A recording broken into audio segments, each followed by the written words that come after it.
Então diz assim a palavra do Senhor, Apocalipse 19, versículo 19. E vi a besta e os reis da terra com os seus exércitos, congregados para pelejarem contra aquele que estava montado no cavalo e contra o seu exército. Mas a besta foi aprisionada e com ela o falso profeta, que com os sinais feitos diante dela, seduziu aqueles que receberam a marca da besta e eram os adoradores da sua imagem. Os dois foram lançados vivos dentro do lago de fogo que arde com enxofre. Os restantes foram mortos com a espada que saía da boca daquele que estava montado no cavalo, e todas as aves se fartaram das suas carnes. Amém.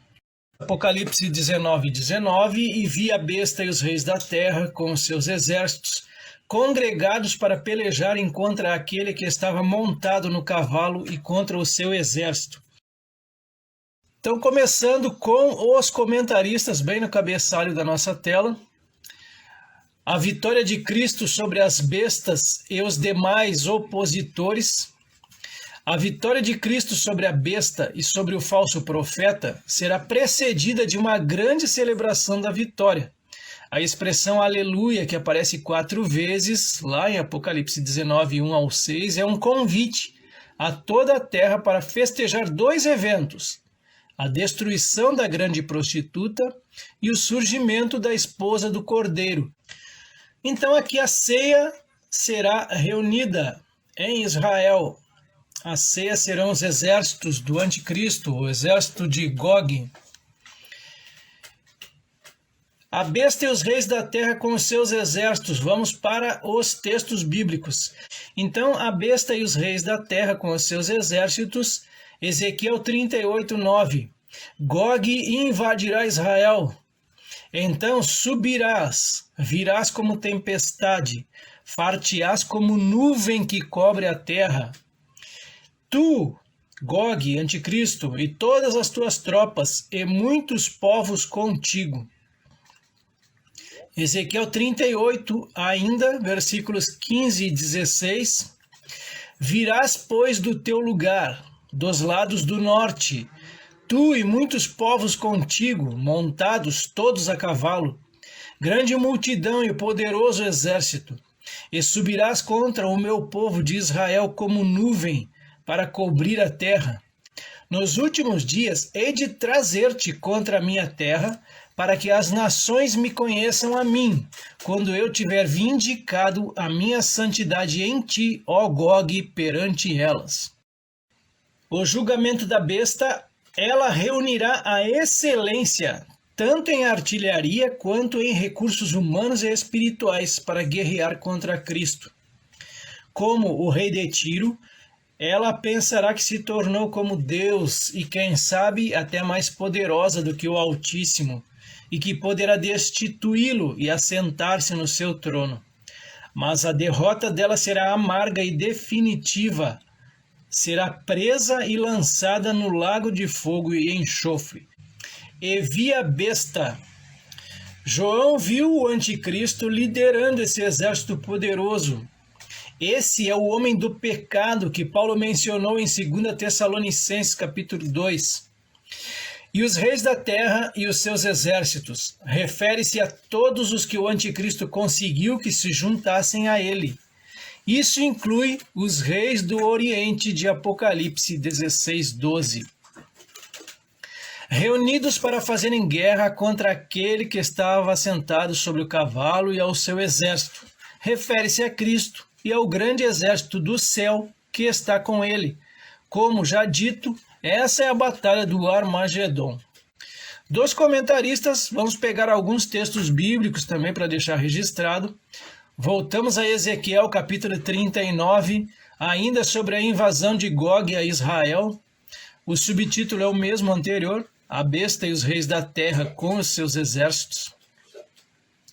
Far-te-ei que te volvas, e te conduzirei. Far-te-ei subir dos lados do norte, e te trarei aos montes de Israel. Tirarei teu arco da tua mão esquerda, e farei cair as tuas flechas da tua mão direita. Daniel 8, 25, a derrota do anticristo. Por sua astúcia nos seus empreendimentos, fará prosperar o engano. No seu coração se engrandecerá e destruirá muitos que vivem despreocupadamente. Levantar-se-á contra o príncipe dos príncipes, mas será quebrado sem esforço de mãos humanas. Apocalipse 16:12, os reis do Oriente. Derramou o sexto anjo aqui no caso, a sua taça sobre o grande rio Eufrates, cujas águas secaram, para que se preparasse o caminho dos reis que vem do lado do nascimento do sol. O lugar, a gente já viu isso, inclusive, tem aqui as referências. O próprio nome Armagedon é um local que existe lá. Meguido também, a gente estudou sobre ele. Vimos o Vale do Meguido lá em Israel. Vimos algumas fotografias também. Falamos já sobre o lugar, não há dúvidas. Então, toda aquela região ali onde hoje está o Estado de Israel, ocorrerá essa batalha. Então, o lugar está aqui, o tempo vai ser antes do milênio, naturalmente ele fecha essa era aqui. Então vamos lá, o tempo da Batalha do Armagedon. Quando o anticristo conquistar a Rússia, a Alemanha e outros países ao norte e ao oriente dos 10 reinos e mobilizar todas as nações no Armagedon contra Jerusalém. No segundo advento, para libertar os judeus do anticristo, aqui estamos vendo o tempo da batalha do Armagedon. Então vai ser na volta de Jesus que vai acontecer. Logo depois da grande tribulação, após a ceia das bodas do Cordeiro, a gente estudou um pouquinho sobre as bodas do Cordeiro. Quando Jerusalém for cercada pelos exércitos de todas as nações sobre as ordens do anticristo, pouco antes do milênio, no final desta era da graça, a era da graça finaliza com a vinda de Jesus, ao final da grande tribulação. No momento em que Deus estabelecer o seu reino, quando existirem os 10 reinos dentro do território do Império Romano, quando a primeira ressurreição estiver concluída, lembrando que a ressurreição ela é um processo, ela acontece em várias oportunidades, nós também conversamos um pouco sobre isso. Vai ser no final da 70ª semana de Daniel, que é a mesma coisa que o final da grande tribulação. No começo do dia do Senhor, o dia do Senhor então são processos, eu poderia colocar assim, ele começa então com a vinda dele e a destruição dos exércitos ali do anticristo e todos os reinos da terra. Quando o anticristo tiver reinado por 42 meses, 3 anos e meio, quando o joio estiver separado do trigo, ele coloca as referências aqui, nos dias em que as condições forem como nos dias de Noé e Ló, no momento em que Israel finalmente vier de todas as nações para se congregar, no momento em que Satanás for preso, quando as 2 testemunhas tiverem cumprido seu ministério, quando Israel tiver ficado no deserto por 3 anos e meio, ele vai ser protegido nesse período. Quando os selos, as trombetas e as taças tiverem se cumprido, 1000 anos antes do novo céu e da nova terra. E quem são os guerreiros? Está bem aqui no rodapé dessa imagem. Quem serão os guerreiros que vão participar dessa batalha do Armagedon? O Armagedon não será uma batalha comum ou uma série de batalhas entre 2 grupos de nações da Terra. Será uma batalha entre Cristo e seus exércitos celestiais e o Israel da Terra de um lado. Então vejam, Cristo, os exércitos celestiais, nós nos colocamos dentro desses exércitos celestiais aqui, os remidos, com os anjos também, e o próprio Israel aqui da terra, eles também vão combater nessa mesma oportunidade. Então eles vão estar de um lado, e Satanás e seus anjos, sob o governo do anticristo, do outro lado. O objetivo do Armagedon, o que ele traz sobre isso? O objetivo de Satanás será impedir que Cristo assuma o controle da terra, evitando assim sua própria e iminente destruição. Já o objetivo de Deus para ele, libertar Israel e o final dos tempos dos gentios. castigar as nações por terem perseguido Israel, estabelecer um governo divino sobre as nações da terra e para estabelecer o reino de Davi conforme a promessa, libertar a terra de toda rebelião, congregar em Cristo todas as coisas no céu e na terra, aplicar ao homem mais um teste dispensacional antes de destruir todos os rebeldes e restaurar o domínio do homem como ele era antes da maldição. Qual vai ser a duração da batalha, o tempo dela? Ela durará somente um dia. E os resultados dessa batalha? Completa derrota das forças satânicas que estão sob a autoridade de Satanás e do Anticristo.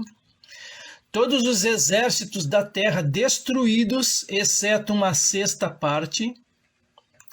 Os exércitos feitos corpos para alimentos das aves e das feras por 7 meses, a besta e o falso profeta lançados no lago de fogo para sempre, Satanás, seus anjos e os demônios lançados no abismo por 1000 anos, sangue fluindo até os freios dos cavalos por aproximadamente 300 quilômetros, falamos sobre isso semana passada.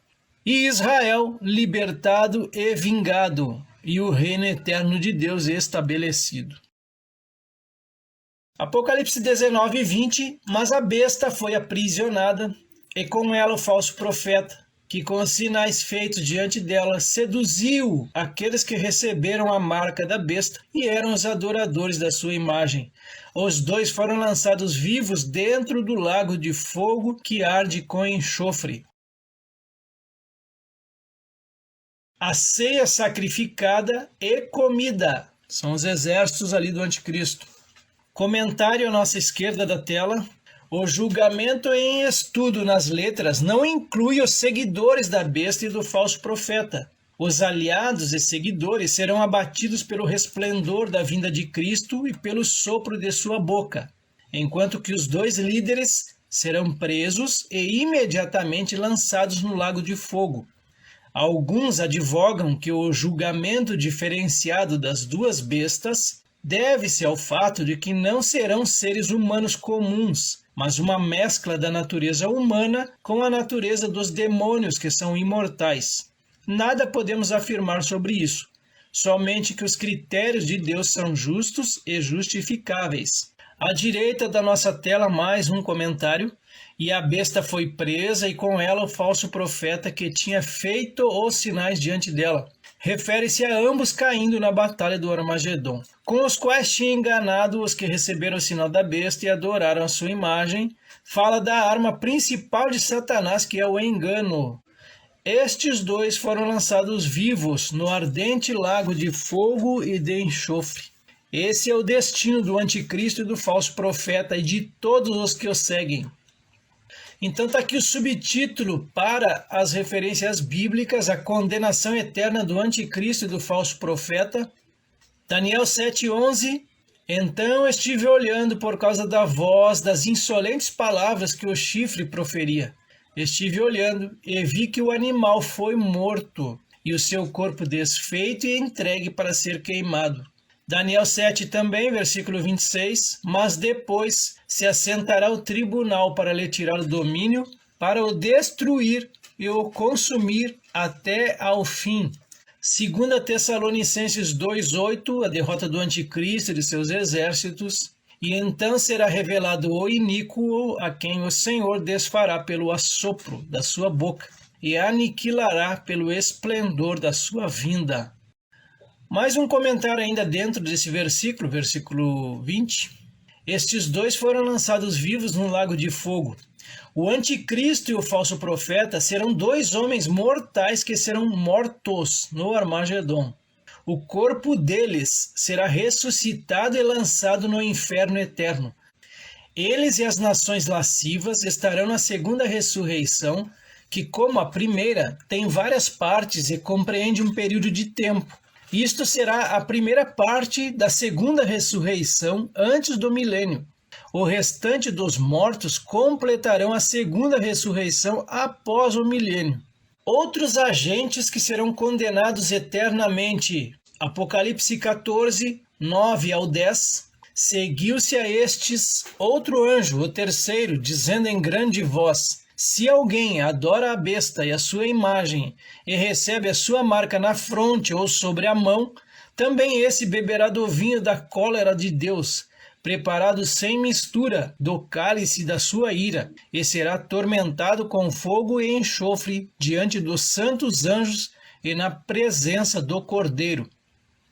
Spoiler em Apocalipse 20, versículo 10, a condenação eterna. O diabo, sedutor deles, foi lançado para dentro do lago de fogo e enxofre, onde já se encontram não só a besta, como também o falso profeta, e serão atormentados de dia e de noite pelos séculos dos séculos.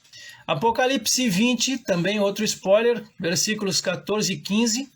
Então a morte e o inferno foram lançados para dentro do lago de fogo. Esta é a segunda morte, o lago de fogo. E se alguém não foi achado inscrito no livro da vida, esse foi lançado para dentro do lago de fogo. Spoiler ainda, Apocalipse 21. Quanto, porém, aos covardes, aos incrédulos, aos abomináveis, aos assassinos, aos impuros, aos feiticeiros, aos idólatras e a todos os mentirosos, a parte que lhes cabe será no lago que arde com fogo e enxofre, a saber, a segunda morte. Apocalipse 22:15, mais um spoiler. Fora ficam os cães, os falsos profetas, os feiticeiros, os impuros, os assassinos, os idólatras e todo aquele que ama e pratica mentira. Todos esses textos aqui, só lembrando que são outros agentes que serão condenados eternamente, além de Satanás, do anticristo, do falso profeta. Chegamos ao versículo 21. Os restantes foram mortos com a espada que saía da boca daquele que estava montado no cavalo, e todas as aves se fartaram das suas carnes. O julgamento da feitiçaria e dos feiticeiros. A presença do falso profeta entre os exércitos das nações indica que elas invocarão todos os poderes espirituais inimigos de Cristo e dos remidos, como fez Amaleque ao contratar Balaão para amaldiçoar Israel. Isso está lá em Números capítulo 22. Será a última sessão de feitiçarias e encantamentos da história da humanidade, pois o feiticeiro Mor fará companhia ao seu senhor no lago de fogo. O julgamento preliminar dos exércitos humanos. As duas bestas serão lançadas vivas no lago de fogo, mas os reis e exércitos das nações morrerão pela palavra poderosa de Cristo proferida contra eles. A morte deles é um julgamento preliminar. Depois do milênio, eles ressuscitarão para o juízo final e terão o mesmo destino de seus líderes político e espiritual, a saber, o lago de fogo e enxofre. À direita da tela, mais um comentário. Os demais foram mortos com a espada que saía da boca do que estava montado no cavalo. 10 formas pelas quais os exércitos do anticristo são destruídos: pelo esplendor da vinda de Cristo, pelos anjos, pelos santos, pela chuva pesada, por grandes pedras de saraiva, pelo fogo e enxofre, pela peste e sangue, pelo exército de judeus, pela autodestruição e pela espada de Cristo. Então os restantes foram mortos. Recorremos a Ezequiel novamente, é bem interessante esses textos. Ezequiel 39, versículos 9 e 10. Os habitantes da cidade de Israel sairão e queimarão de todos as armas, os escudos, os paveses, os arcos, as flechas, os bastões de mão e as lanças, todas as armas de guerra aqui. Farão fogo com tudo isto por 7 anos. Não trarão lenha do campo, nem a cortarão dos bosques, mas com as armas acenderão fogo. Saquearão aos que os saquearam e despojarão aos que os despojaram, diz o Senhor Deus. Ezequiel 39 ainda, versículos 11 ao 16, é a sequência desse texto. O sepultamento das hordas de Gog. Vejam esse texto aqui e visualizem o que vai acontecer nessa batalha. Naquele dia darei ali a Gog um lugar de sepultura em Israel, o vale dos viajantes ao oriente do mar. Espantar-se-ão os que por ele passarem. Nele sepultarão a Gog e a todas as suas forças, e lhe chamarão o vale das forças de Gog. Durante 7 meses estará a casa de Israel a sepultá-los, para limpar a terra. Sim, todo o povo da terra o sepultará. Ser-lhe-ás memorável o dia em que eu for glorificado, diz o Senhor Deus. Serão separados homens que, sem cessar, percorrerão a terra para sepultar os que entre os transeuntes tenham ficado nela, para a limpar. Depois de 7 meses, iniciarão a busca.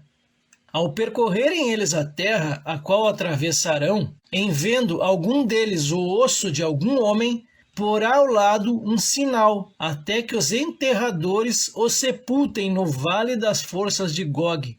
Também o nome da cidade será o das forças. Assim limparão a terra.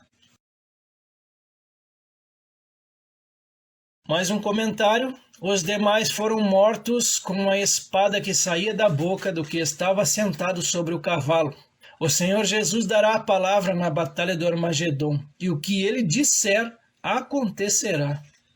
Todas as aves se fartaram das suas carnes. Isso revela o fim desse conflito. O anticristo e seus exércitos anunciarão ao mundo o que vão fazer quanto a Israel. Mas o resultado final é que os abutres se fartarão de suas carnes. O lago de fogo é um lugar de eterno sofrimento. Para lá irão todos cujos nomes não constarem do livro da vida, por terem rejeitado a Cristo e sua eterna salvação. Portanto, mesmo com o risco de sermos ridicularizados, temos que mostrar aos incrédulos o terrível destino deles, caso persistam em sua rebeldia contra o Criador. Que nossa pregação seja enfática, vívida e dramática. Pode ser que, diante da visão de um lago de fogo que aguarda os que não se arrependerem, nossos ouvintes possam se salvar. Assim seja. Encerramos essa parte, a parte final de Apocalipse 19, que vai ali do versículo 19 até o 21. Então vi descer do céu um anjo. Tinha na mão a chave do abismo e uma grande corrente. Ele segurou o dragão, a antiga serpente, que é o diabo, Satanás, e o prendeu por 1000 anos. Lançou-o no abismo, fechou-o e pôs selo sobre ele, para que não mais enganasse as nações até se completarem os 1000 anos. Depois disto, é necessário que ele seja solto pouco tempo. Amém. Obrigado. Cristo derrubará todo governo e autoridade, e depois virá o fim da presente era, quando ele entregar o reino a Deus, o Pai. Os eventos proféticos narrados em Apocalipse 19 e Apocalipse 20 até o final dele, enumeram esses governos e autoridades humanas e os inimigos de Cristo. Relatam também como será o fim deles. Falam ainda da inauguração do milênio, quando inicia o processo de restauração da terra redimida e purificada, durante o qual Cristo reinará e vencerá e julgará todos os demais inimigos, inclusive a morte. O milênio e o fim do dragão e dos seus seguidores. O capítulo 20 de Apocalipse serve de base para muitas especulações sobre o futuro da humanidade. De fato, nele se fala da prisão de Satanás por 1000 anos, do reino de Cristo, que durará 1 milênio, de Satanás solto ao final de 10 séculos e reunindo as nações contra o acampamento dos santos e da cidade amada. Então aqui a expulsão de Satanás da terra ou a sua prisão. Apocalipse 20, versículo 1. Então vi descer do céu um anjo. Tinha na mão a chave do abismo e uma grande corrente. Primeiros comentários. A prisão do dragão.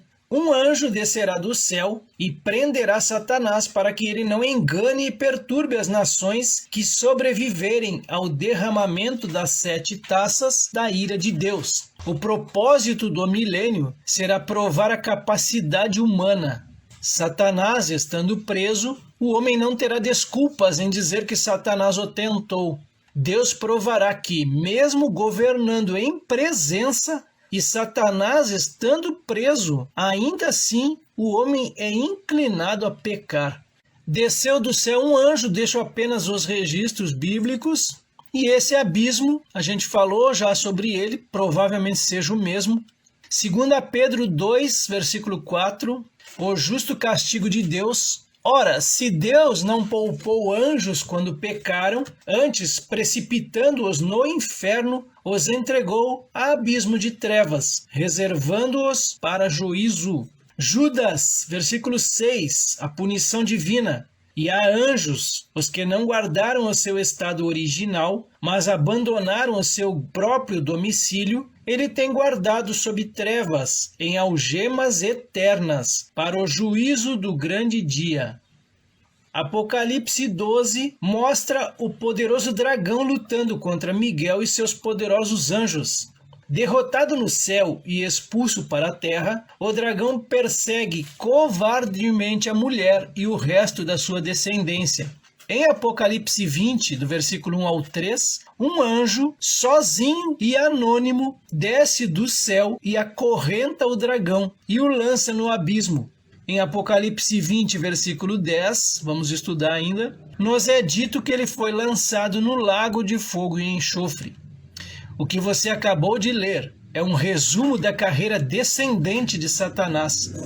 Sua derrota começou no céu, quando, para vencê-lo, foi necessário um príncipe guerreiro e os seus valentes soldados. No fim, ele aparece tão enfraquecido e humilhado que a Bíblia nem se dá o trabalho de informar quem o prenderá e lançará no inferno. Então, versículo 2, ele segurou o dragão, a antiga serpente, que é o diabo, Satanás, e o prendeu por 1000 anos. Ele prendeu o dragão. Isto prova que os anjos, de fato, podem agarrar-se ao corpo uns dos outros e ser confinados a lugares físicos, com correntes físicas e com portas e trancas, bem como se apoderar do corpo dos homens. Então aqui, o dragão, a antiga serpente, que é o diabo, Satanás, não vou dar muita moral para ele aqui, vou deixar só os textos bíblicos, mas eu quero ler apenas um. Romanos 16, 20. E o Deus da paz, em breve, esmagará debaixo dos seus pés a Satanás. A graça de nosso Senhor Jesus seja convosco. Ele o prendeu, a gente viu exemplos disso aqui mesmo em Apocalipse. Capítulo 9, versículo 1, o quinto anjo tocou a trombeta e viu uma estrela caída do céu na terra e foi-lhe dada a chave do poço do abismo. É bem possível que esse seja o mesmo local. Também em Apocalipse 9, versículos 13 e 14, o sexto anjo tocou a trombeta e ouvi uma voz procedente dos 4 ângulos do altar de ouro que se encontra na presença de Deus, dizendo ao sexto anjo, o mesmo que tem a trombeta, solta os 4 anjos que se encontram atados junto ao grande rio Eufrates. Apocalipse 20, versículo 3, lançou-o no abismo, fechou-o e pôs selo sobre ele, para que não mais enganasse as nações até se completarem os 1000 anos. Depois disto, é necessário que ele seja solto pouco tempo. Comentaristas, ali o encerrou. 6 coisas que um anjo fará a Satanás. Primeiro, prendê-lo, amarrá-lo literalmente com uma corrente, lançá-lo ao abismo, encerrá-lo na prisão, pôr selo sobre ele por 1000 anos e 6, soltá-lo por um pouco de tempo. Pondo um selo sobre ele, selou o abismo sobre ele para mantê-lo ali, para que não pudesse enganar as nações por 1000 anos. Se por um pouco de tempo, aqui é o mesmo que pouco tempo de Apocalipse 12, 12 e pouco de tempo de Apocalipse 17, 10, será apenas de 3 anos e meio, é a conclusão que esse comentarista chega aqui. Depois disso, importa que seja solto por um pouco de tempo. No final do período de 1000 anos, Satanás será solto de sua prisão. Ele fará outra tentativa de enganar as nações, mas não será bem sucedido nisso. Não nos é dito a duração desse um pouco de tempo. Aqui ainda sobre o abismo, deixo um outro texto. E, finalmente, aqui não mais enganasse as nações e também os 1000 anos, que é o milênio do reino de Cristo. Deixo apenas como referência. E com esses 3 versículos aqui de Apocalipse capítulo 20, nós encerramos o nosso estudo na noite de hoje. Bem, meu irmão, será que a gente pode afirmar que Satanás, sendo brevemente solto, né, depois dos 1000 anos, ele vai seduzir gerações posteriores à grande batalha da Armagedon, que provavelmente já não teria tanta influência, né, por não ter conhecido aqueles eventos, mas o que me chama a atenção é que mesmo com Cristo governando ainda vai acontecer isso. É porque é a inclinação do homem mesmo, né?